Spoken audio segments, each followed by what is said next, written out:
மக்களவையில் பிரதமர் மோடி குடிநீர் வழங்கியது குறித்து காங்கிரஸ் எம்பி மாணிக்கம் தாகூர் நமது செய்தியாளர் ராஜீவ்குமாரிடம் பகிர்ந்து கொண்ட தகவல்களை பார்க்கலாம்.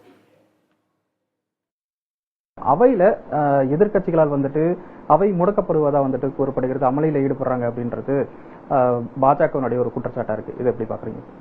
பிரதமருடைய பதிலும் அதற்கான தீர்வாக வரவில்லை. பிரதமருடைய பதில் என்பது மேம்போக்கான பதிலாக இருக்கிறது. எங்களை பொறுத்த மட்டிலே நீட் சம்பந்தப்பட்ட மாணவர்களுடைய வாழ்வை காக்க வேண்டியது ஒவ்வொருவருடைய கடமையாகும். அதற்காக இந்தியா கூட்டணியும் காங்கிரஸ் கட்சியுடைய எதிர்க்கட்சி தலைவர் ராகுல் காந்தி அவர்களும் தொடர்ந்து குரல் கொடுப்போம். ராகுல் காந்தி உரைக்கு பாஜக கண்டனம் தெரிவித்து போராட்டங்களை கூட அறிவிச்சிருக்காங்க. இதை எப்படி பாக்குறீங்க? இந்துக்களை வன்முறையாளர்களா சித்தரிச்சதா கருதப்படுவதா அவர்கள் குற்றச்சாட்டை முன் வச்சிருக்காங்க. இதை எப்படி பாக்குறீங்க? ராகுல் காந்தி அவர்கள் பேசியதில் எந்த தவறும் கிடையாது.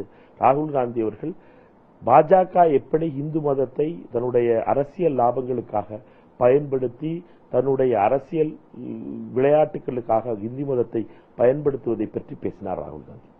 அவையில பிரதமர் மோடி உங்களுக்கு தண்ணீர் கொடுத்தாருங்க. நீங்க வேற அருகே இருக்கக்கூடிய உறுப்பினருக்கு கொடுத்தீங்க. என்ன நடந்தது சார்?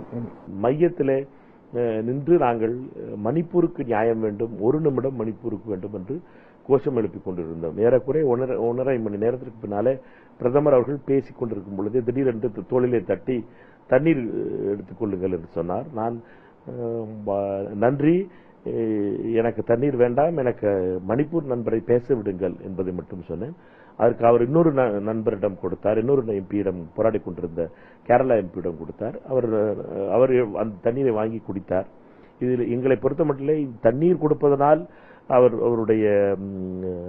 அவர் காட்டுகின்ற இந்த அன்பு என்பது விட ஒரு சமூகத்திற்கு, குறிப்பாக ஒரு மாநிலத்தினுடைய குரலை கேட்பதிலே அவருடைய அன்பை காட்ட வேண்டும். மணிப்பூர் மக்களுடைய குரலை கேட்பதற்கு இந்த அன்பை அவர் கனிவையும் காட்ட வேண்டும். அவருடைய இதை போல கேமரா இருப்பதனால் தண்ணீர் கொடுப்பதால் கனிவாகி விட்டேன் என்று காட்பது என்பது நியாயமாக இருக்காது.